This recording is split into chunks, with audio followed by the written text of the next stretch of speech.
මනසත් මසසත් එකසේ සුදීප්ත කරමින් මෝහන්ධකාරයේ අඳුරු තිමිරපට විනිවිදින්නට ඇසෙනා සම්බුද්ධ භාෂිතය බෞද්ධ ගුවන් විදුලි ධර්ම දේශනාව.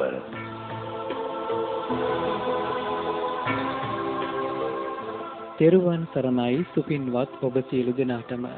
ලෞතුරු ශ්‍රී සද්ධර්මය පමණක්ම sannivedanaya කරන බෞද්ධ ගුවන් විදුලියේ දායකත්ව ධර්ම දේශනාව ආරම්භ කිරීමටයි අප මෙතෙන් සිට සූදානම් වන්නේ. ඒ සඳහා වැඩම අවදාළ ගණේමුල්ල ආනන්ද බෝධි ධර්මායතනාධිපති ශාස්ත්‍රපති පූජ්‍යපාද පාතේගම සුමන රතන ගෞරවනීය ස්වාමින්වයන් වහන්සේ අපි සාදුනාද පවත්වා පිළිගනිමු. සාදු සාදු සාදු.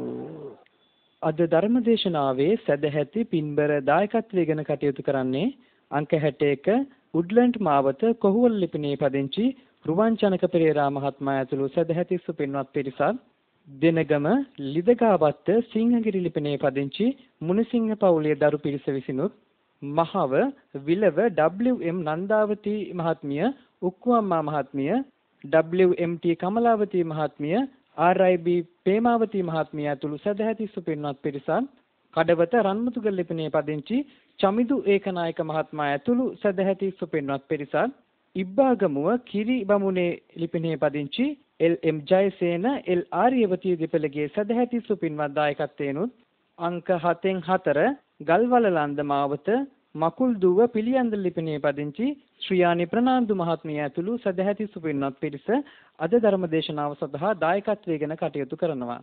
එසේනම් ධර්මදේශනාව ආරම්භ කිරීමට ප්‍රථමයෙන් කවුරුත් පංචශීලයේ සමාදන් වීම සඳහා සාදුනාද පවත්වා තෙවරක් নমස්කාරය කියමු. සාදු සාදු සාදු. නමෝ තස්ස භගවතෝ අරහතෝ සම්මා සම්බුද්දස්ස. නමෝ තස්ස භගවතෝ අරහතෝ සම්මා සම්බුද්දස්ස. නමෝ තස්ස භගවතෝ අරහතෝ සම්මා සම්බුද්දස්ස. බුද්ධං සරණං ගච්ඡාමි. බුද්ධං සරණං ගච්ඡාමි. ධම්මං සරණං ගච්ඡාමි. ධම්මං සරණං ගච්ඡාමි. සංඝං සරණං ගච්ඡාමි. සංඝං සරණං ගච්ඡාමි. තියම්පි බුද්ධං සරණං ගච්ඡාමි. ဒ ුතියම්පි බුද්ධං සරණං ගච්ඡාමි. ဒ ුතියම්පි ධම්මං සරණං ගච්ඡාමි.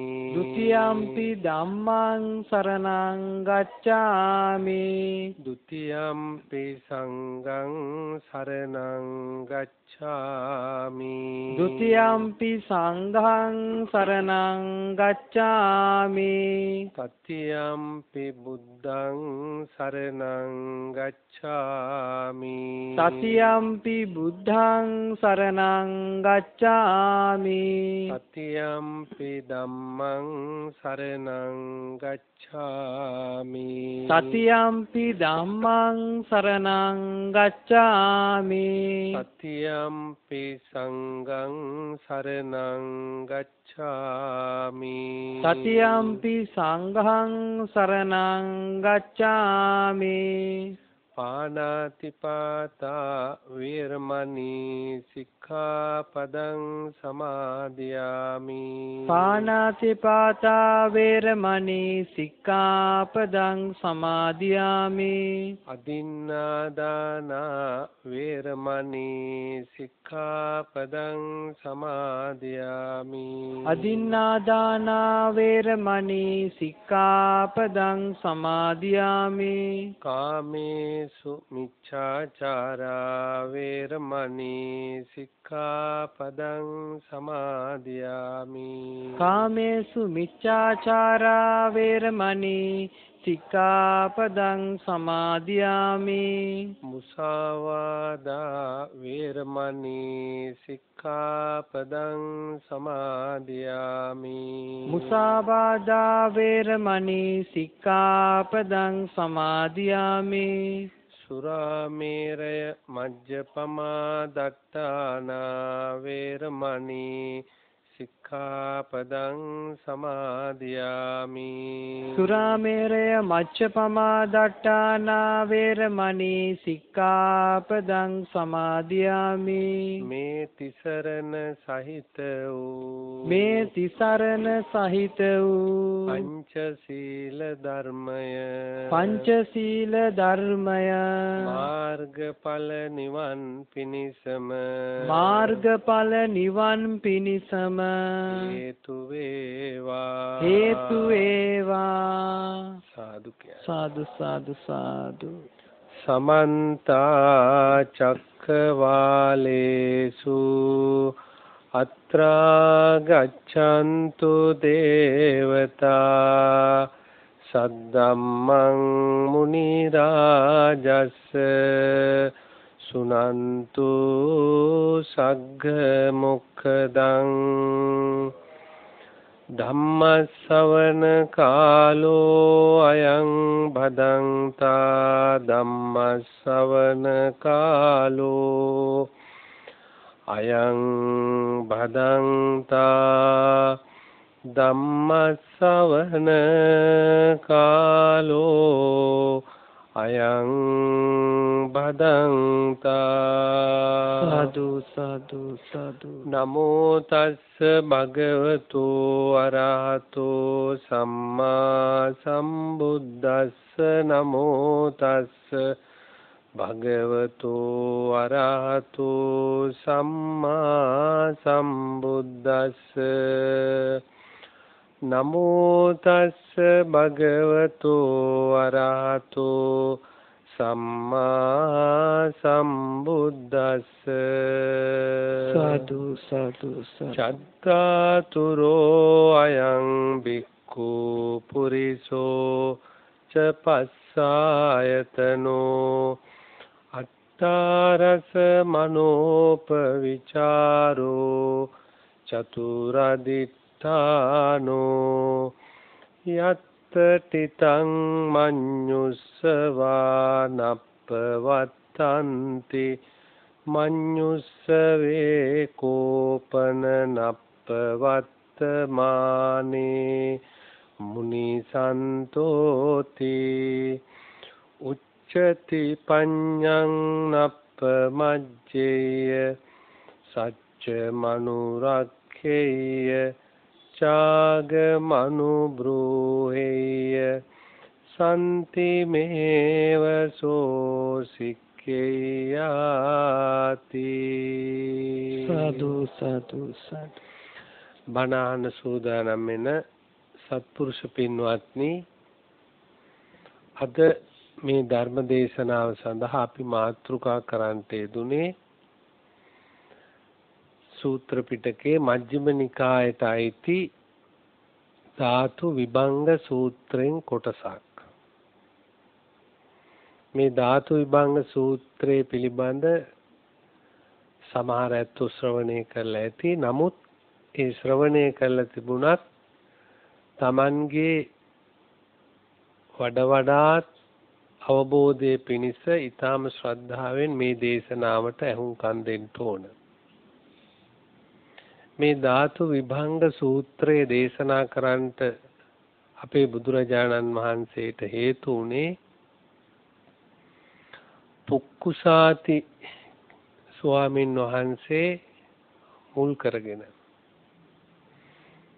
මේ පුක්කුසාති ස්වාමින් වහන්සේ කියලා කියන්නේ තක්ෂිලා නුවර රජකම් කළ තරුණ රජ කෙනෙක්. එවකට රජගහ නුවර රජකම් කළ බිම්බිසාර රජුරුවන්ගේ නොදුටු මිත්‍රයෙක් හැටියට කාලයක් ඇසුරු කරමින් කටයුතු කරපු කෙනෙක්. ඒ බිම්බිසාර මහරජතුමාගේ දැනුම් දීමක් උඩ එක්තරා අවස්ථාවක තක්ෂිලා නුවරින් පැමිණි අමාත්‍යවරු බිම්බිසාර මහරජතුමන්ට පුක්කුසාති රජතුමන් විසින් එවන ලද ත්‍යාග බාර අරගෙන ඒ වෙනුවට තමන්ගේ නොදුටු මිත්‍රයාට යැවිය යුතු ත්‍යාගය මොනෝද කියලා කල්පනා කරනකොට මේ ලෝකේ කල්යාණ මිත්‍රයෙකුට දිය හැකි උතුම්ම ත්‍යාගය උතුම්ම තෑග්ග තමයි බුදුරජාණන් වහන්සේගේ ධර්මය දෙන එක. ඒ වෙනකොටත් බිම්බිසාර මහරජුරෝ සෝතාපන්න තත්ත්වයේ සිටි ආර්ය ශ්‍රාවකෙක්. ඒ බිම්බිසාර මහරජුරෝ රන්පත්වල බුදුරජාණන් වහන්සේගේ ධර්මය ලිව්වා. මේ ලෝකේ බුදුරජාණන් වහන්සේ පහළ වුණාය. ඒ බුදුරජාණන් වහන්සේගේ ගුණ මේ විදියයි.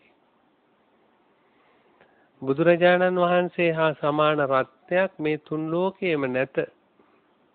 බුදුරජාණන් වහන්සේගේ ධර්මය මේ විදියයි. බුදුරජාණන් වහන්සේගේ ධර්මය අවබෝධ කරගත්ත සාරිපුත්ත ආදී ආර්ය උත්තමයන් වහන්සේගේ ගුණ මෙසේය කියලා තුනුරුවන් ගුණ මුලින් සඳහන් කළා. සතර සතිපට්ඨානය සඳහන් කළා. විශේෂයෙන් ආනාපාන සති භාවනා පිළිබඳ මේ රන්පත්වල සටහන් කළා. සටහන් කළා ලියලා ඊටාම ගෞරවයෙන් ඒක කරඬුවක තැන්පත් කළා. ඒ කරඬුව තවත් කරඬු 7ක තැන්පත් කළා. අර අමාත්‍යවරු අත තමන්ගේ නොදුටු මිත්‍රයාට පුක්කුසාති රජතුමාට තක්ෂිලා නුවරට මේ ත්‍යාගය පිටක් කරලා යවුවා. තමන්ගේ නොදුටු මේ මිත්‍රයා එවන ලද ත්‍යාගය තවත් කෙනෙකුට පේන්න විවෘත කරන්නේ නැතුව ඒ මාලිගාවේ උඩු මහලට ගිහිල්ලා කාමරයක් ඇතුළට ගිහිල්ලා කාමරේ වහගෙන ඉතා පරිස්සමින් මේ කරුණු පරීක්ෂා කරා. එතකොට ඒ වෙලාවේදීම කල්පනා වුණා මේ කරඬුවෙන් කරඬුව ඇතුලෙන් ඇතුල දාලා තියෙන්න තරම් වටිනා තෑග්ග මොකද්ද කියලා කුතුහලයෙන් යුක්තව තමයි මේ පුක්කුසාති තරුණ රජුරෝ අර කරඬු පරීක්ෂා කරගෙන යනකොට මේ රන්පත අන්තිමට ලැබුණා. ඒ රන්පතේ සඳහන් වෙච්ච මුල් වාක්‍යය ටික කියනකොටම ලෝකේ බුදු කෙනෙක් පහළ වුණා. ඒ බුදුරජාණන් වහන්සේ මේ ගුණ තියෙනවා කියලා ඇහෙනකොටම ලෝම හර්ෂණය වුණා. අර බුද්ධ කියන වචනේ ඇසීමෙන්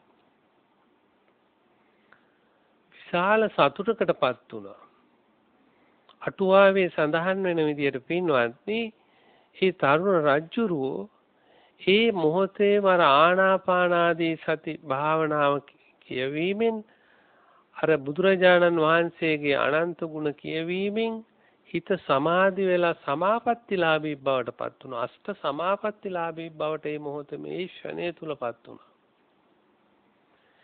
ඒ වෙලාවේදී එදිනත් එසේම උඩුමහලේම ගත කරමින් දවස් කීපයක් අර රජුරවන්ට රාජකාරී යෙදමින් කරන කටයුතු වලට වැඩි කැමැත්තක් ඇල්මක් නැතුව මේ පුක්කුසාති තරුණ රජුරෝ ඒ ගැන නැවත ස්මරණය කරමින් මෙනෙහි කරමින් හිටියා මේ බුදුරජාණන් වහන්සේ ගැන, ධර්මයේ ගැන. එහෙම කල්පනා කර ඉන්නකොට හිතුණා මේ බුදුරජාණන් වහන්සේ හමු වෙන්න යන්න ඕන. එතකොට එහෙම හිතාගෙන කාලය ගත කරනකොට තමන්ගේ අමාත්‍ය මණ්ඩලයත් ඒ වගේම රටවැසියොත් ටිකක් කලබල වෙලා රජුරෝ වෙනද වගේ නෙමෙයි වෙනම තනියෙන් හුදකලා මේ නිසල්මනේ කල්පනා බරිතව ගත කිරීම ගැන විමසා සිටනකොට ඒ අය නැවත ඉල්ලා හිටිය මේ දසරාජ ධර්මයෙන් රජකම් කරන පුක්කුසාති රජුරෝ මේ රටට වාසනාවක්. මහරජතුමනි, මේ රට තවදුරටත් ඔබතුමා යටතේ පාලනය එන්න ඕන කියලා ගෝසා කරන්න පටන් ගත්තා. රජුරු ඒ වෙලාවේ කල්පනා කළා මේ සංසාරයේ බොහොම දිග එකක්. මේ සංසාරේ රජකම් නම් කොච්චර කරන්නට ඇද්ද ඒ භවවලදී. ඒ සංසාරේ නොයෙකුත් අවස්ථාවලදී රජකම් නම් කරන්නට ඇති. හැබැයි බුදු කෙනෙක් හමු වෙන එක එහෙම එකක් නෙවෙයි. ඒක මහ පුදුම එකක්. පුදුම අවස්ථාවක්.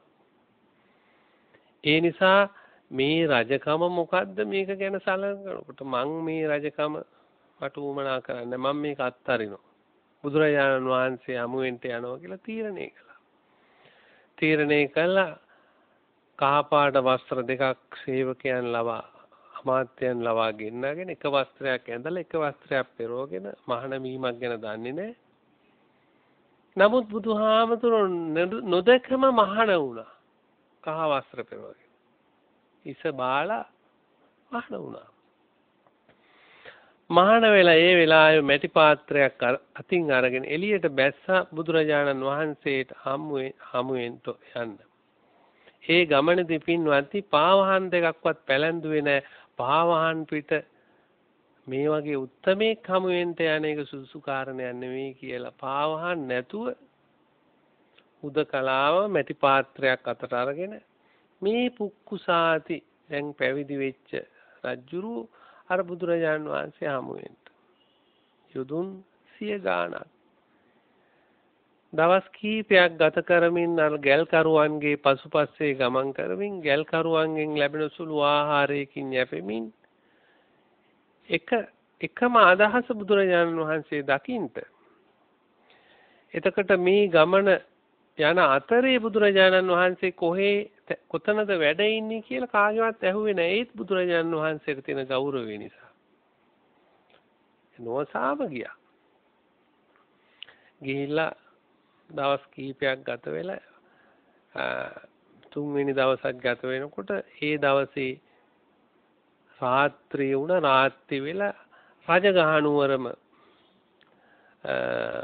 කුමල් හලක් ළඟට ගිහිල්ලා කුමල් කර්මාන්ත කරන මිනිස්සෙක් ඒ කුමල් හල වහලා තමන්ගේ නිවෙස් වලට යන්න හදන වෙලාවේ මැටි කර්මාන්ත කරන තැන ඒ කුමල් හලේ තැනත්තගෙන් ඇහුවා අද රාත්‍රී කාලේ මං මෙහි වාසය කරාට කමක් නැද්ද? ඒ වෙලාවේදී ඒ කුමල් කරුවා ප්‍රකාශ කළා ඔබ කැමති නම් ඒකේ මගේ ගැටලුවක් ප්‍රශ්නයක් නැහැ. එතකොට දැන් මේ කුඹල්හලේ පුක්කුසාති රජුරු කාලය ගත කරන තුන් ලෝකයේම දිනු බුදුරජාණන් වහන්සේ ඒ අවස්ථාවේ අර කුඹල් කරුවා ප්‍රශ්න කීපයක් ඇහුවා ඔබ කොහේද මේ යන්නේ? කවුද හොයන්නේ? අන්න එහෙම ඇහුව වෙලාවේ තමයි ප්‍රකාශ කළේ මම බුදුරජාණන් අයියෝ මේ බුදුරජාණන් වහන්සේ ඉන්න තැන පහු කරමින් ඇවිල්ලා තියෙන අර ජේතවනාරාම ළඟින්ම ඇවිල්ලා තියෙනවා. ඒ සවැත් නුවර ජේතවනාරාමේ මේ වැඩ ඉන්නේ බුදුරජාණන් වහන්සේ කියලා කමක් නැහැ. පසුවදා යන්න අදිෂ්ඨානෙන් මෙතන ඉන්න අවස්ථාවේ තුන් ලෝකයේම දිනු බුදුරජාණන් වහන්සේ මේ සියල්ල බලාගෙන හිටියේ.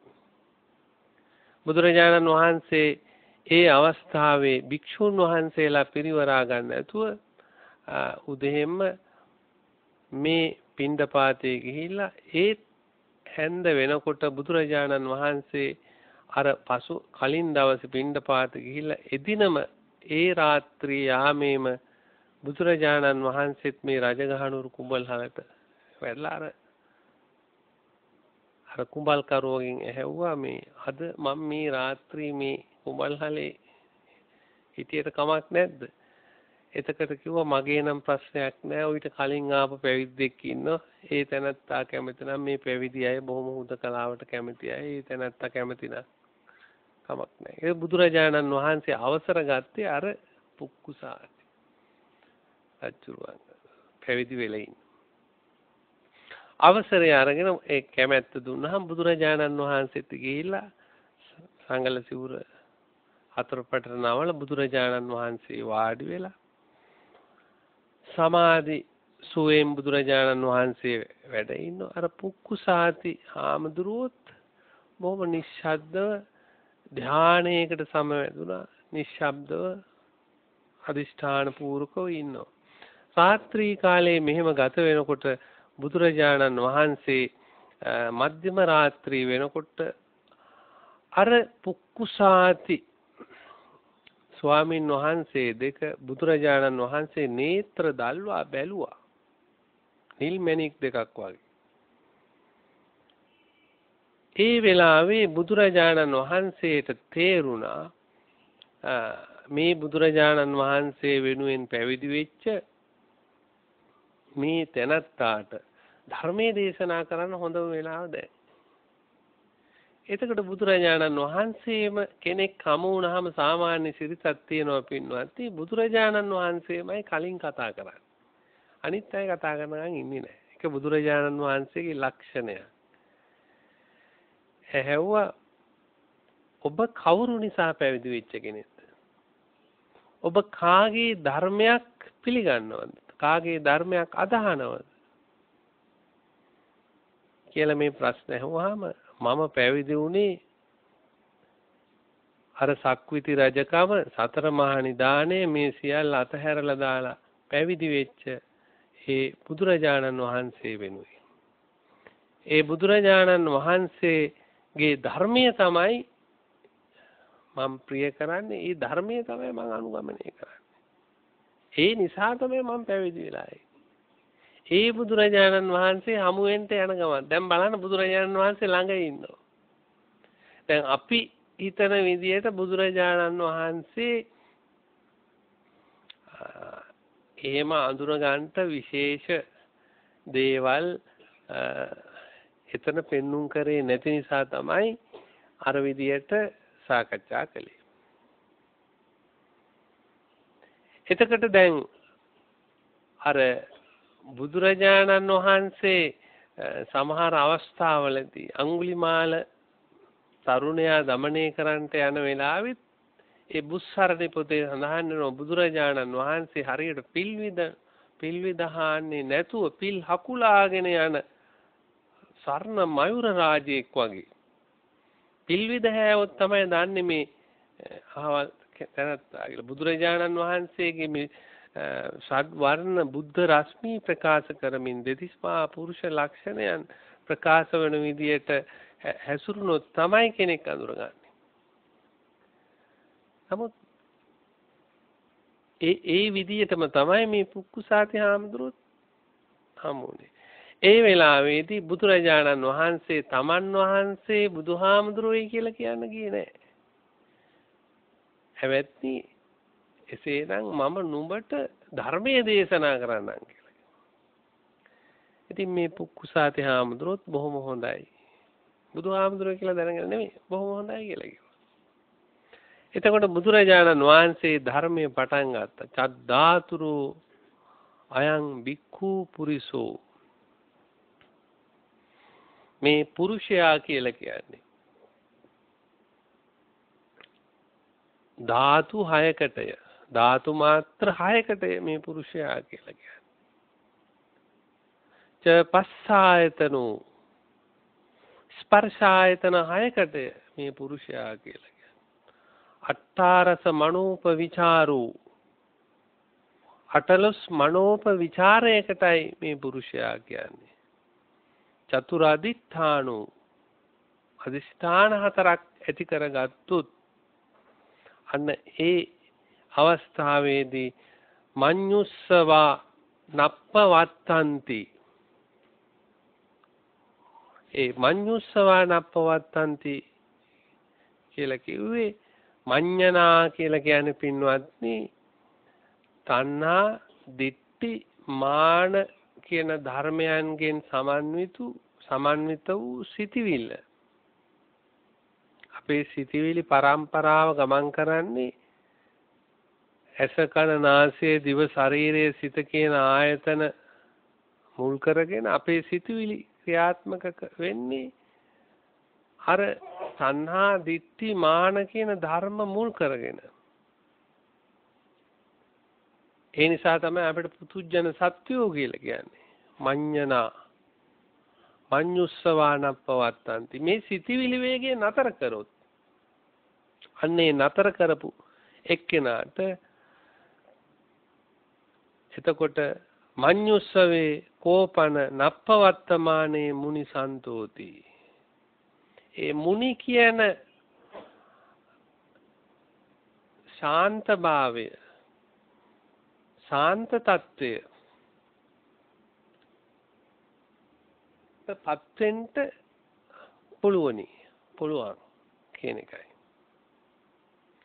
එතකොට පේනවා පින්වත්නි දැන් ටිකක් අර ගැඹුරු වචන තමයි මේ සූත්‍රයේ මුලින් සඳහන් වෙන්නේ. මොකද මේ ධාතු විභංග සූත්‍රයේ ටිකක් කොහොමද බුදුරජාණන් වහන්සේගේ ධර්මයේ ආයන් ධම්මෝ ගම්බීරෝ ගැඹුරු එකක්. ඒක ගැඹුරු වෙන්නෙම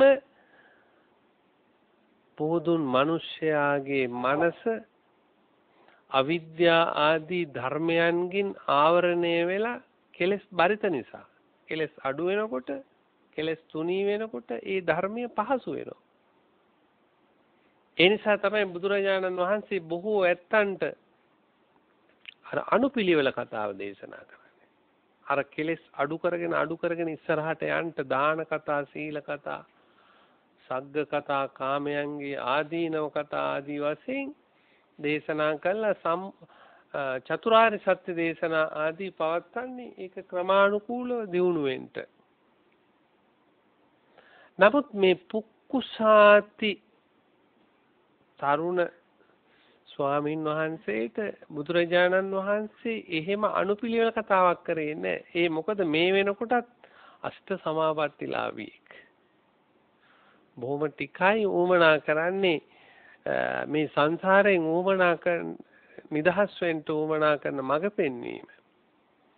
ඒ නිසා මේ සත්‍යයා, පුජ්‍යලයා, පුරුෂයා, ස්ත්‍රී ආදී වශයෙන් යම්කිසි විවහාර මාත්‍රයක් කරනවා, විවහාරයක් කරනවා නම් ඒක විවහාරයක් විතරයි. ඒ විවහාරයේ තුල තියෙන යථාර්ථය මොකද්ද? චද්දාතුරෝ අයං බික්ඛු පුරිසෝ.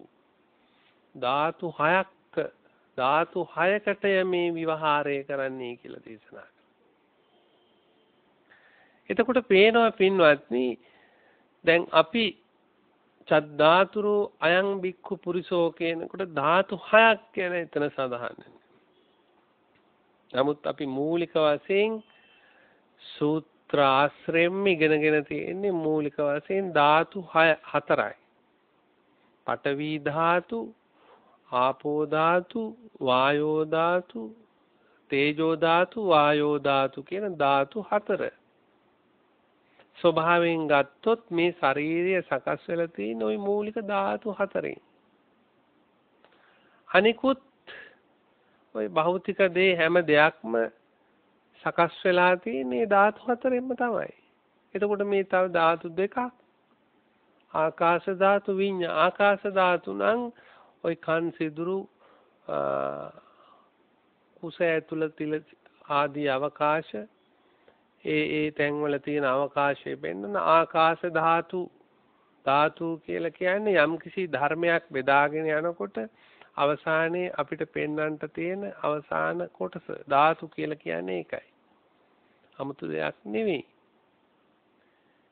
හැබැයි විඥාන ධාතු කියනක ටිකක් ගැඹුරුයි. ඒකට හේතුව අර භෞතික ධර්මවල පින්වත්නි විඥාන ධාතු කියන එකක් නැහැ. මේ සත්‍යයා පුජ්‍යලයා කියලා විවහාර කරන තැන තමයි විඥාන ධාතු කියන එකක් තියෙන්නේ. එතකොට බුදුරජාණන් වහන්සේ පෙන්නනවා අර පඨවි ආපෝ තේජෝ වායෝ කියන ධර්ම එහෙම නැත්නම් ඒ ධාතු අනිකුත් දේවල් වලත් තියෙනවා, තමා තුලත් තියෙනවා. ඒ තමා තුල තියෙන එකේ විශේෂත්වය තමයි ඒවා උපාදින්න වශයෙන් අරගත්තු ඒවා. උපාදින්න වශයෙන් කියන්නේ තණ්හා වශයෙන් අල්ලගත්තු නිසා ඒවා. මේ පඨවි තණ්හා වශයෙන් අපි අල්ලගෙන ඉන්නවා. ඊළඟට තේජෝ තණ්හා වශයෙන් අල්ලගෙන තියෙනවා. වායෝ තණ්හා වශයෙන් අල්ලගෙන තියෙනවා. තේජෝ මේ තණ්හා වශයෙන් ඒවා උපාදින්න වශයෙන් අපි අල්ලගෙන තියෙනවා. ඒ උපාදින්න වශයෙන් අල්ලගත්තු නිසාම තමයි සත්‍යය කියලා කියන්නේ. එතකොට අනිත් ද්‍රව්‍යවල තියෙන්නේ අනුපාදින්න වශයෙන් තියෙන දේවල්. ඒවා ඒ වස්තුන් අල්ලගෙන නැහැ. මොකද ඒ වස්තු සවිඥානිකයි. අවිඥානික නෙවෙයි. ඒවා අවිඥානිකයි. එතකොට මේ සත්‍යය පුජ්‍යලයා කියන තැනත්තා සවිඥානිකයි.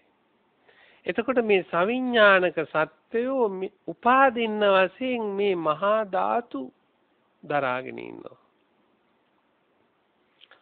අර අවිඥානික වස්තුන් අනුපාදින්න වශයෙන් ඒවා අල්ලගෙන නැහැ. උපාදාන වශයෙන් තණ්හා වශයෙන් ඒවා අල්ලගෙන නැහැ. එතකොට පේනවා පින්වත්නි අර උපාදින්න වශයෙන් අල්ලගෙන ඉන්න සත්වයා මේ විඥාන ධාතු කියන එක ඇතුළත් වෙන්නේ නිසා. එතකොට බුදුරජාණන් වහන්සේ චද්දාතුරෝ අයං බික්ඛු පුරිසෝ කියලා මේ පුක්කුසාති හාඳුරන්ට මේ ධර්මයේ මේ ධාතු හයක ස්වභාවයක් මේ සත්වයා පුජ්‍යලයා කියලා විවහාර කරන්නේ. එතකොට පේනවා ඊළඟට මේ ධාතු පින්වත්නි දැන් අර මහා රාහුලෝවාද සූත්‍රයේදී රාහුල ස්වාමීන් වහන්සේට අපේ බුදුරජාණන් වහන්සේ රාහුල මේ ආධ්‍යාත්මික පටවිය වගේම බාහිර පටවියක් තිබෙනවා. මේ ආධ්‍යාත්මික ආපෝ වගේම බාහිර ආපෝ ධාතුකුත් තිබෙනවා. ආධ්‍යාත්මික තේජෝ ධාතුව වගේම බාහිර තේජෝ ධාතුකුත් තියෙනවා. ආධ්‍යාත්මික වායෝ ධාතුව වගේම බාහිර වායෝ ධාතුකුත් තියෙනවා. අජ්ජත් බහිජ්ජාවා කායේ කායානුපස්සී විහෙරති. එතකොට මේ ඇතුළයි පිටයි දෙකම සමාන කොට බලන්නේ රාහුල කියලා බුදුහාමුදුරෝ දේශනා කරනවා. උපාදින්න වශයෙන් එකක් ගන්න නෙවෙයි. දෙකම එක හා සමාන කොට. පඨවි සමං භාවනං භාවේහි.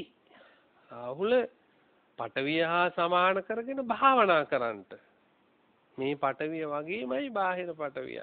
බාහිර පඨවිය වගේමයි මේ ආධ්‍යාත්මික පඨවිය. ආපෝ සමං භාවනං භාවේහි. මේ ආධ්‍යාත්මික ආපෝ ධාතුව වගේමයි බාහිර ආපෝ ධාතුවත්. බාහිර ආපෝ ධාතුව වගේමයි ආධ්‍යාත්මික ආපෝ ධාතුවත්. එහෙම භාවනා කරන්න. එතකොට පේනවා පින්වත්නි සතිපට්ඨාන සූත්‍රේ අර කායානුපස්සනාව යටතේ මේ ධාතු මනසිකාර භාවනාව මේත් ඉගෙනගෙන තියෙනවා. ආධ්‍යාත්මික බාහිර වශයෙන් මෙනෙහි කිරීම. එතකොට පේනවා යම් කිසි කෙනෙක් මේ උපාදින්න වශයෙන් මේ ධාතු අල්ලා ගැනීම උපාදානය කර ගැනීම නිසා තමයි මේ සංසාරේ නැවත නැවත පඨවි ආපෝ තේජෝ වායෝ කියන මේ ධාතුන් අපි දරාගෙන ඉන්නේ පින්වත්. ඒ නිසා තමයි රහතන් වහන්සේ පිළිබඳ උගන්වනකොට ඊ ධාතු නිරෝධ කරපු අවස්ථාව තමයි ඒ රහතන් වහන්සේ පිළිබඳ. විඥානං අනිදස්සනං අනන්තං සබ්බතෝ පබං එත්ත ආපෝච එත්ත පඨවි ආපෝ තේජෝ වායෝ නගාදති. නගාදති කියන්නේ අනිදස්සන. ඒ කියන්නේ නිරෝධ වුණු විඥාණය තුල පඨවි ආපෝ තේජෝ වායෝ කියන ධාතු නගාදති පිහිටන්නේ නැත. රහතන් වහන්සේගේ නිරෝධ වුණු විඥාණය තුල මේ මහා භූතයෝ පිහිටන්නේ නැත කියලා බුදුරජාණන් වහන්සේ දේශනා. එතකොට මේ මහා භූතයෝ මේ ශරීරය ඇසුරු කරගෙන තියෙනවා නම් කොහොමද විඥානේ තියෙන්නේ? අන්න ඒක තමයි පින්වත්නි මේ සංසාර ගැටලුව. ඒක තමයි මෙතන තියෙන ගැඹුරු ධර්මය. දැන් අපි පඨවි ආපෝ තේජෝ වායෝ කියන ධර්ම කිසිවිටකවත් මේ මහ පොළොව දිහා බලලා පඨවි අඳුරගන්නේ නැහැ. මහා සාගරේ දිහා බලලා ආපෝ අඳුරගන්නේ නැහැ. ගිනි කඳු දැකලා තේජෝ අඳුරගන්නෙත් නැහැ. මේ සුළඟ දැකලා වායෝ අඳුරගන්නෙත් නැහැ. අපි ඒවා අඳුරගන්නේ විඥාණයට අනුකූලව විඥාණය කියන විදිහට. අපි පඨවි අඳුරගන්නේ මේක අල්ලලා බලලා ගණනං ගොරෝසුණං ඒක මේ විඥාණයට අනුව මේක පඨවි කියලා අඳුර ගන්නවා. විඥාණයට අනුව අඳුර ගන්න. අපි මේ ආපෝ අඳුරගන්නෙත් විඥාණයට අනුවයි. පැගිරෙන ගලන ස්වરૂපය අඳුරගන්නේ විඥාණයට අනුකූලව. උණුසුම අඳුරගන්නෙත් විඥාණයට අනුව. අත තියෙන රස්නේ දැන් උණ තියෙනවද කියලා බලනවා. ඒ විඥාණය එක තමයි දැනගන්නේ. විඥාණයට අනුකූලව. තේජෝ වායෝ සුළඟ අඳුරගන්නෙත් විඥාණයට අනුව. ඒ විඥාණයට අනුව අඳුරගන්නේ. එතකොට පේනවා එහෙනම් පින්වත්නි මේ පඨවි සංඥාව තමයි විඥාණය තුල තියෙන්නේ. ආපෝ සංඥාව තමයි විඥාණය තුල තියෙන්නේ. තේජෝ සංඥාව තමයි විඥාණය තුල තියෙන්නේ. වායෝ සංඥාව තමයි විඥාණය තුල තියෙන්නේ. එහෙනම් මහා ධාතුන්ගේ සංඥාව විඥාණය තුල තියෙනවා. විඥාණය තුල පිහිටලා තියෙනවා. එතකොට පේනවා එහෙනම් විඥාණය තුල තියෙන්නේ රූප සංඥාවක් හැටියට. එහෙනම් පිටින් කොච්චර අපි මේ මහා භූතයෝ අයින් කරන්න අත්ති මස්මින් කායේ කේසා ලෝමානකා දන්තා තචෝ මන්සන්නහාරු අට්ටි ආදී වශයෙන් එකින් එක මානසිකාරයට අනුකූලව මෙනෙහි කළත් අර ගැඹුරු තැන තේරුම් නොගත්තොත් පින්වත්නි අපිට මේ මහා භූතයෝ නිරෝධ කරන්න බෑ. මහා භූතයෝ නිරෝධ කරන්න බැරි තාක් කල්ම අපිට සංසාරේ සැරිසරන්ට සිද්ධ වෙනවා. සංසාරේ යන්ට සිද්ධ වෙනවා. ඒක කවුරුවත් කරන දෙයක් නෙවෙයි. එතකොට පේනවා මේ රූප සංඥාව මහා භූතයන්ගේ රූප සංඥාව අපිට අයින් කරන්නට අපිට තේරුම් ගන්නට පුළුවන් වෙන තාක් කල්ම අපි සංසාරේ සැරිසරනවා. එතකොට පේනවා මේ විඥානය ඇසුරු කරලා තමයි ඒ නාම රූප ධර්ම කියන ඒවා තියෙන්නේ. නාම කියලා කියන්නේ වේදනා සංඥා චේතනා පස්ස මනසිකාර කියන ධර්ම. සමහර අය ඒ වේදනා කියන එක ඉස්සරහට දාන්න නැතුව පස්ස කියන එක ඉස්සරහට දානවා. එහෙම තෝරන්න බෑ. සූත්‍රයේ තියෙන විදිහට තෝරන්න ඕන. සූත්‍රයේ තියෙන්නේ වේදනා සංඥා චේතනා පස්ස මනසිකාර කියන ධර්ම තමයි නාම. ඒ නාමයන්ගේ ප්‍රාථමික අවස්ථාව නාම. රූප කියලා කියන්නේ ওই පඨවි ආපෝ තේජෝ වායෝ කියන මේ මහා භූත. ඒව තමයි රූපේ ප්‍රාථමික අවස්ථාව. එතකොට මේ රූපේ රූප සංඥාව අර විඥාණය තුල තියෙනවා. ඒ විඥාණය තුල තියෙන රූපය අතට අහු වෙන එකක් එහෙම එකක් නෙවෙයි. ඒකට කියනවා රූප මාත්‍රයක් රූප ස්වરૂපයක් තමයි ඒ විඥාණය තුල තියෙන්නේ. රූප සංඥාවක් අපි ගන්නපු සංඥාවක් හඳුනා ගැනීමක් රූප ස්වરૂපයක්. එතකොට අර නාම කියන නමක් කියලා කිව්වට ඒතර නමකුත් නෑ. වේදනා සංඥා චේතනා පස්ස මනසිකාර කියන ධර්ම මුල් කරගෙන තමයි අපි යමක් තේරුම් ගන්න යමක් හඳුනගන්නේ. අර මහා භූතයෝ හඳුනාගත්තෙත් ඒ විදිහටමයි. ඒ නාම ධර්ම මුල් කරගෙන තමයි අපි හැම දෙයක්ම අඳුරගන්නේ. එතකොට එතන නමක් නෑ. ඇත්ත වශයෙන් වේදනා සංඥා චේතනා පස්ස මනසිකාර කියන ධර්ම ගත්තත් ඒකේ තියෙන්නේ නාම ස්වરૂපයක් විතරයි.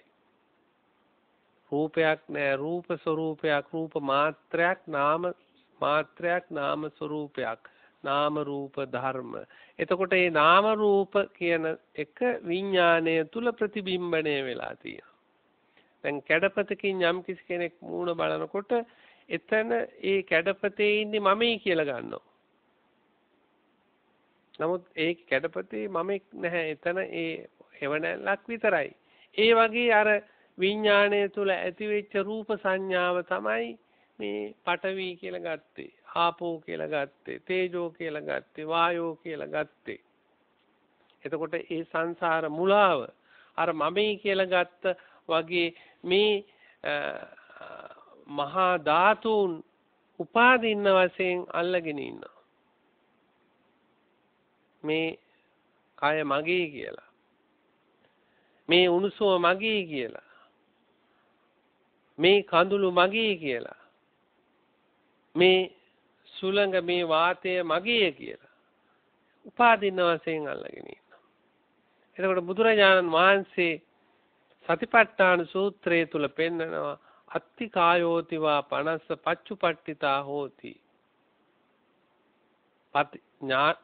පතිස්සිත මත්තාය ඥානමත්තාය ඥානමත්තාය පතිස්සිත මත්තාය. යම් අවස්ථාවක මේ කය ඇතේ කියලා ගන්නව නම් ඒ කය ඇතේ කියලා ගන්නේ කයක් තියෙන හින්දා නෙවෙයි. ඥානමත්තාය ඥානෙ දිනු කරගන්න. පතිස්සිත මත්තාය සිහිය දිනු කරගන්න විතරයි. නැත්තම් මේ කයක් තියෙනව නෙවෙයි. යම් කිසි කෙනෙක් මේක ස්ථිර වශයෙන් තියෙනවා කියලා ගැනීම තමයි පින්වත්නි මෙතන බුදුරජාණන් වහන්සේ උපාදින්න වශයෙන් ගන්නවා කියලා. එතකොට දැන් යම් කිසි අදහසක් මේ ඇත්තන්ට මහා ධාතු පිළිබඳ එන්ට ඇතේ කියලා මම කල්පනා කරනවා. ඒක ගැඹුරු විස්තරයක්. සෑහෙන වෙලාවක් විස්තර කරන්න ඕන, විග්‍රහ කරන්න ඕන, ලොකු කාලයක් අරගෙන කියන්න ඕන දෙයක්. ඒ ධාතු පිළිබඳ අපි තේරුම් ගත යුත්තේ.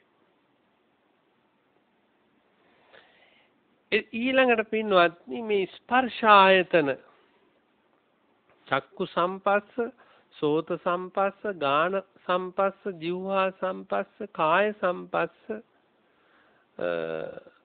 ආදී වශයෙන් ස්පර්ශ ආයතන හයක් ස්පර්ශ වෙනවා. චක්කුංච පටිච්ච රූපේච uppajjati චක්කු විඥානං තින්නං සංගති පස්සෝ ස්පර්ශ වෙනවා. මේ ස්පර්ශ ආයතන හයක් තමයි මේ පුරුෂයා කියලා ගන්නෙ. නමුත් මේ ස්පර්ශ ආයතනෙන් යම්කිසි සුඛ වේදනාවක් හෝ දුක්ඛ වේදනාවක් හෝ අදුක්ඛම සුඛ වේදනාවක් හෝ දැනුණාම අන්න ඒ අවස්ථාවේදී යම්කිසි කෙනෙක් අර උපාදින්න වශයෙන් ගන්නෝ මේ ඇහැ මගේ කියලා. මේ කන මගේ කියලා. මේ දිව මගේ කියලා. මේ ශරීරය මගේ කියලා. මේ නහය මගේ කියලා. මේ රූපය, මේ ශබ්දය, මේ ගන්ධය, මේ රසය, මේ ස්පර්ශය මගේ කියලා. ඒ විතරක් නෙමෙයි මේ වේදනාව මගේ කියලා. මේ ආදී වශයෙන් බුදුරජාණන් වහන්සේ පෙන්නනවා මේ පුරුෂයා කියලා කියන්නේ මේ ස්පර්ශ ආයතන වලට අහුවෙච්ච කෙනෙක්. ස්පර්ශ ආයතන වලට අහුවෙලා අපිට යම්කිසි යෝනිසෝ මනසිකාරයක් නුවණින් මෙනෙහි කරන කෙනෙකුට, නුවණින් දකින කෙනෙකුට මේ ස්පර්ශ ආයතන ඒ අවස්ථාවලදී බලා ගන්න පුළුවන්. ඇහැට රූපයක් අරමුණු වෙනකොට එතන සිදුවෙන සිදුවීම, කනට ශබ්දයක් යොමු වෙනකොට එතන සිදුවෙන සිදුවීම, අර නුවණින් මෙනෙහි කරන තැනත්තාට පින්වත්නි ඒක හොඳින් තේරුම් අරගෙන නිරීක්ෂණය කරන්න පුළුවන්. ඒක නිරීක්ෂණය කරනකොට තේරෙනවා අපි මොනතරම් මුලාවකට මේක දිගේ ගමන් කරනවා. අර වේදනාව අල්ලගෙන එතන උපාදානයන් නැති කරගන්නවා. එතකොට ඒ ධර්ම ඒ තැන හට අරගෙන නිරුද්ධ වෙනවා කියන අවබෝධය යම් අවස්ථාවක ඇති වෙන තුරු අපිට ඒක නතර කරන්න බෑ. ඒ නිසා තමයි බුදුරජාණන් වහන්සේ මේ ආධ්‍යාත්මික පටවිය වගේම බාහිර පටවියත් ආධ්‍යාත්මික බාහිර පටවිය කියන මේ දෙකම අන්‍යෝන්‍ය දෙකම සමානව දකින්ට ඒ අණුව බලන්ට මේ මහ පොළවේ යමක් දැම්මට පස්සේ මහ පොළවේ හොඳ දේවලුත් නරක දේවලුත් අතහරිනෝ. නමුත් මහ පොළවේ කිසිම කම්පාවක් නැහැ. නමුත් මේ ආධ්‍යාත්මික තුල එසේ වෙන්නේ නැහැ. අපි ඒවට අර හොඳ දේවල් කෙරෙහි ඇලීම් ඇති කරගන්නෝ, නරක දේවල් කෙරෙහි ගැටීම් ඇති කරගන්නෝ. මේ දෙකම ඇති උනේ අවිද්‍යාව නිසායි කියලා අපි තේරුම් ගන්නේ නැහැ. ඒ නිසා තමයි මේ පස්සායතන ස්පර්ශායතන වලදී පින්වත්නි ඒ තැනදී රූප ශබ්ද ගන්ධ රස ස්පර්ශ ආදී අරමුණු කෙරෙහි සම්පූර්ණයෙන්ම අපි නැවත නැවත ඇලි ගැටි මුලා වෙවි සිටියත් ඒ බව අපි දන්නේ නැහැ. නමුත් ඒ ඇලි ගැටි මුලා වෙවි ඉන්න ස්වરૂපේ යම් කිසි කෙනෙක් තේරුම් ගත්තොත් අපිට ඒක පින්වත්නි පාලනය කර ගන්න පුළුවන්. නවත්ත ගන්න පුළුවන්. ඒක තමයි බුදුරජාණන් වහන්සේ. ඊළඟට අට්ඨාරස මනෝපවිචාරෝ. මනෝපවිචාර කියලා කියන්නේ එතන විචාර බුද්ධියක් ගැන නෙමෙයි කියන්නේ. අට්ඨාරස කියන්නේ 18 ආකාරයේ තියෙනවා. දැන් ඇහෙන් යමක් දැක්කාම සුඛයක් දැනුනොත් ඒක සුඛයි කියලා දැනගන්නවා. දුක්ඛයක් දැනුනොත් දුකයි කියලා දැනගන්නවා. අදුක්ඛයක් දැනුනොත් ඒක අදුක්ඛම සුඛයි කියලා දැනගන්නවා.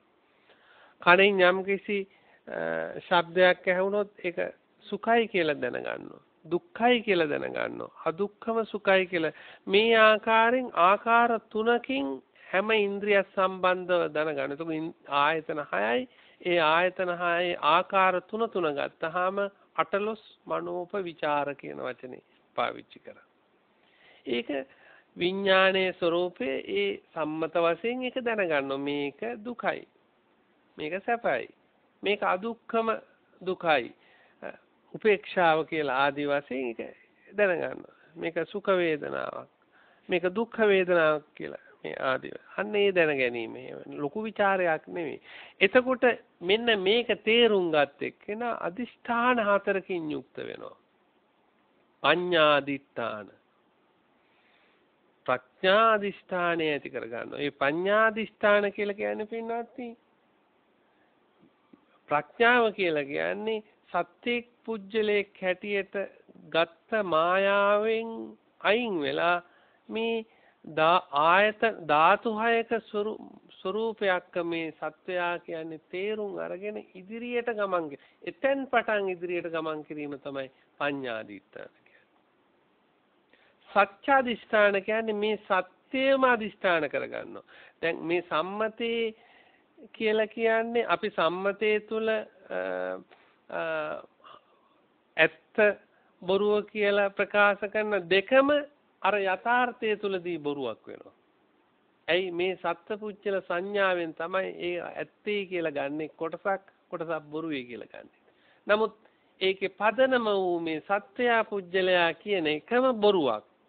ඒ නිසා සත්‍යයා පුජ්‍යලයා කියලා කිව්වේ මේ ධාතු ස්වરૂපයක කියන සත්‍යාදිෂ්ඨාන. ඒ සත්‍යය තුලම මේක සොයනවා.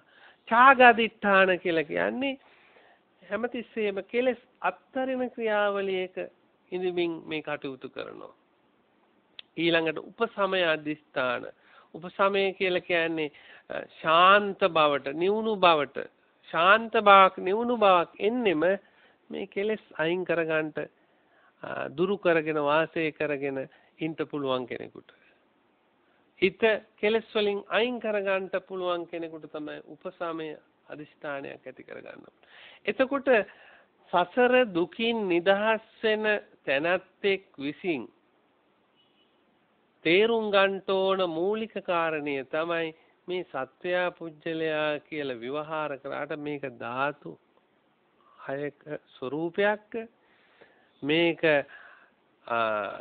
ස්පර්ශ ආයතන හයක ස්වરૂපයක්, අට්ඨාරස මනෝප විචාර ධර්මයන්ගේ ස්වરૂප 18ක් කියලා තේරුම් ගත්ත එක්කෙනාට අර අදිෂ්ඨාන 4 ඇති කරගන්න පුළුවන්. පඤ්ඤාදිෂ්ඨාන, ඒක තමයි ප්‍රඥාව. ඒ විදිහට බැලීම විදර්ශනා පැත්තට.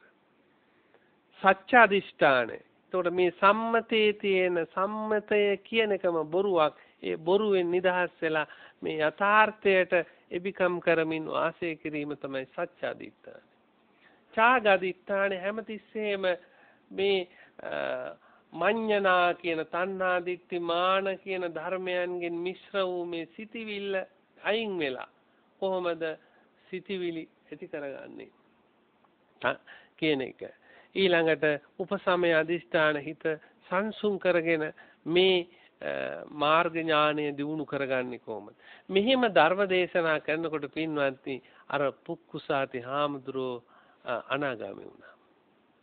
අනාගාමී වෙලා සාදුකාර දීලා අනේ ස්වාමීනි මට සමා වෙන්න. මම බුදුරජාණන් වහන්සේ මගේ ශාස්ත්‍රවරයන් වහන්සේ ළඟටම වැඩලා තියෙනවා. මම දන්නේ නැහැ. මම නොදෙන ආවුෂෝ වාදයෙන් ආමන්ත්‍රණය කළා. ආවුෂෝ කියලා කියන්නේ Taman සමාන පුජ්‍යලයන් අතර විවහාර කරන වචනයක්. ආවුෂෝ කියලා මට සමා වෙන්න බුදුරජාණන් වහන්සේ සමාව දීලා ඒ වෙලාවේ පැවිද්ද ඉල්ලුවාම මේ පුක්කුසාති හාමුදුරුවෝ බුදුරජාණන් වහන්සේ දේශනා කළ සිවුරු පිරිකර සම්පූර්ණද එහෙම සම්පූර්ණ නැති කෙනෙකුට බුදුරජාණන් වහන්සේ නමක් පැවිදිකම දෙන්නේ නැහැ. නිසා සිවුරු සොයාගන්නයි කියලා. එතකොට අර සිවුරු සොයාගෙන රජකම් කළ මේ තරුණ රජුරෝ කෙනෙකුගෙන් සිවුරු ඉල්ල ගන්න පුළුවන් කමක් තුන. නමුත් ඉල්ලුවේ නැහැ පින්වත්නි. අර පාරක් පාසා හැම තැනම සොයමින් මේ ඉවත දාපු රෙද්දක් සොයමින් මේ පුක්කුසාති තරුණ හාමුදුරුවෝ ගමන් කළා. එතකොට දවස් කීපයක් හරියට ආහාර නැතිකම ඊළඟට තද අවුවේ තැවි දැවෙමින් ආපු ගමන රාජකුමාරයෙක් ලොකු පීඩාවට පත් වෙලා ශරීරය ක්‍රිෂ වෙලා ක්ලාන්ත වෙලා කිලන් වෙලා හිටියේ. ඒ අවස්ථාවේ කුණු ගොඩක තිබුණු රෙදිපටක් අවුස්සන අවස්ථාවේ අර දෙනක් සහිත හිටි පැටියෙක් සමග හිටි දෙනක් කුලප්පුවි මේ ස්වාමීන් වහන්සේට පහර දීම ඒ අනෙන් ගන්නකොටම මරණයටපත් උනායි කියලා. ඒ මොහොතේම පින්වත්නි අව්‍ය බ්‍රහ්ම ලෝකයේ සුද්ධ වාසයේ උත්පත්ති ලැබූ 7 දෙනෙක් ගැන සඳහන් වෙනවා. ඒ 7 දෙනාගෙන් නිතර නම කියවෙන කෙනෙක් තමයි මේ පුක්කුසාති හාමුදුරුවෝ. එතකොට බුදුරජාණන් වහන්සේගෙන් මේ තොරතුරු දැනගෙන අර බිම්බිසාර රජුරෝ තමන්ගේ මිත්‍රයාගේ මලකඳ සොයාගෙන ආදාහනය කළ තූපයක් ගොඩ නැගුවා කියලා ඒ සූත්‍රයේ සඳහන් වෙනවා. එතකොට මේ ඇත්තෝ තේරුම් ගන්නට බුද්ධ කියන වචනයම කෙනෙකුට ඇති සසර පුරුදු කරපු කෙනෙකුට. සසර පුරුදු නැත්තම් බුදුහාමුදුරුවෝ කියන වචනය උදේ ඉඳලා හැන්ද වෙනකන් ප්‍රකාශ කළත් ඒ ධර්මය ප්‍රකාශ කළත් ඒ ඇත්තන්ගේ හදවතට නම් කවදාවත් දැනෙන්නේ නැහැ. අද ලෝකේ වැඩි පිරිසක් එහෙමයි. පින්වත්නි පුරාණ අවස්ථාවේ මිනිස්සු මේ තුනුරුවන් කෙරෙහි අප්‍රමාණ ගෞරවයක් තිබුණා. ඒ නිසා ඒ තුනුරුවන් කෙරෙහි ගෞරවයේ ශ්‍රද්ධාව දියුණු වෙච්ච කෙනෙකුට තමයි මේ ධර්මය හොයන්න පුළුවන්කම තියෙන්නේ. ඒ නිසා අපි ශ්‍රද්ධාව දියුණු කරගෙන මේ ධර්මය තව තවත් ඉදිරියට තේරුම් අරගෙන සසර දුකින් නිදහස් වෙන්න හැමෝම අදිෂ්ඨාන කරගන්න කියලා කරුණාවෙන් මේ අවස්ථාවේ මතක් කර සිටිනවා. ඊළඟට ධර්ම දේශනාවේ දායකත්වයේ ගත්ත පිරිසුගේ නම් සඳහන් කරලා අපි පින් අනුමෝදන් කරමු. අද මෙම ධර්ම දේශනාවේ දායකත්වයේ ගැන කටයුතු කරන්නේ අංක 61 උඩ්ලන් මාවත කොහුවල ලිපිනේ පදිංචි රුවන් ජානක පෙරේරා මහත්මයා. එතුමාගේ අරමුණ වී තිබෙන්නේ එල් කුසුමාවතී පෙරේරාමාවගේ ජන්මදිනය වෙනුවෙන් එතුමියට පින් අනුමෝදන් කිරීම. ඒ වගේම මියගිය මව එල් කුසුමාවතී පෙරේරා මහත්මියගේ ජන්මදිනයට පින් අනුමෝදන් කිරීම සහ රෝගාතුරව සිටින පියා ජිනදාස පෙරේරා මහත්මයාට නිරෝගී සුවය ප්‍රාර්ථනා කිරීම.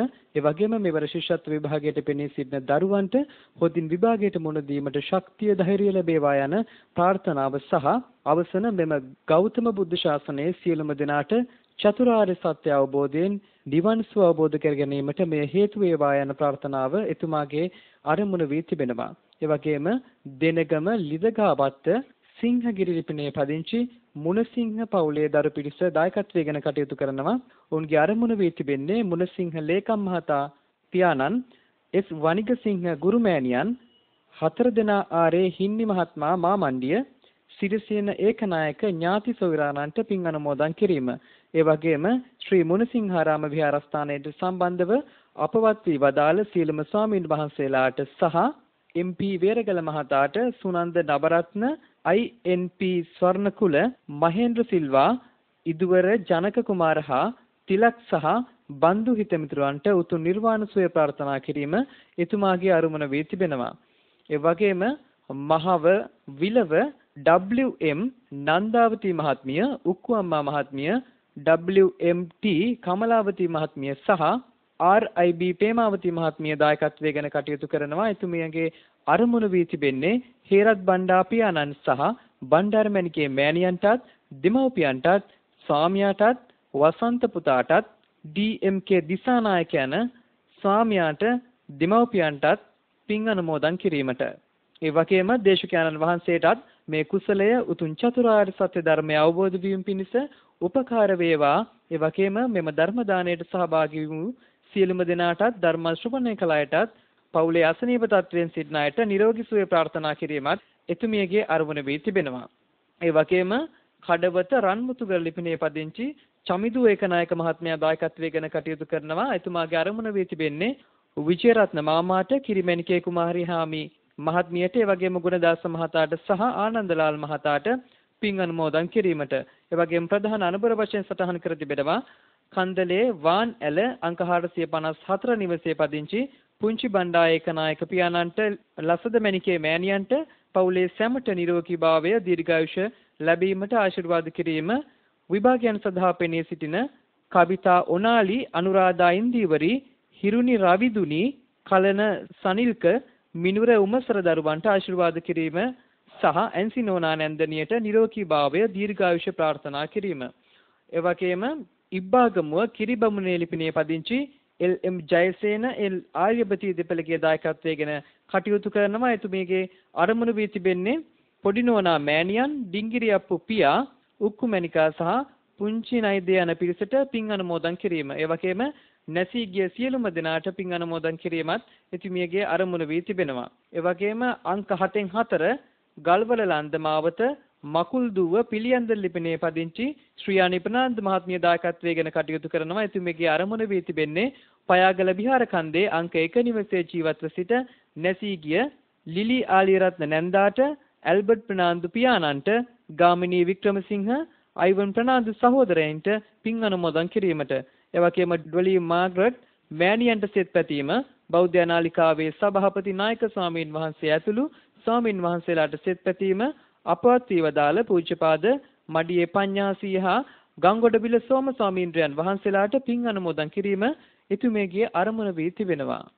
ඒ නම් සඳහන් කර පින්නතුන් නමින් මිය පරලෝකීය ඒ විශේෂයෙන් අපවත් වී වදාළ ස්වාමින් වහන්සේලා ඇතුළු මේ මිය පරලෝකීය සියලු දෙනාටම මේ පින් අත්පත් වීමෙන් එයාගේ ජීවිතයේ සූපත් භාවයටපත් වේවා. යැත්තන් තුන් නිවන් සම්පත්තිය පිණිස මේ පුණ්‍ය ශක්තිය පිහිටත්වා. ඒ වගේම ඒ සියලුම දායක පින්නතුන්ගේ ජීවත් වෙන ඒ දරුවන්ගේ අධ්‍යාපන කටයුතු දියුණු කරගන්නටත් පවුල්වල සියලු දෙනාටම නිදුක් නිරෝගී සම්පන්නිය චිරජීවනයේ දීර්ඝායු සම්පන්නිය සලසා ගන්නට ශක්තිය සැලසේවා. මේ උදාර පුණ්‍ය මහිමෙන් අපගේ කල්යාණ මිත්‍ර මෙම ආයතනයේ සභාපති දරණාගම කුසල ධම්මනායක ස්වාමින් වහන්සේ ඇතුළු කාර්ය මණ්ඩලයටත් මේ සෑම සියලු දෙනාටම සියලු ලෝක සත්වයාටත් ජාති ජරා ව්‍යාධි මරණ වලින් නිදහස් වූ පරම ශාන්තමා මහ නිවන් සම්පත්තියම අවබෝධ වෙත්වා කියලා පින්නනවා.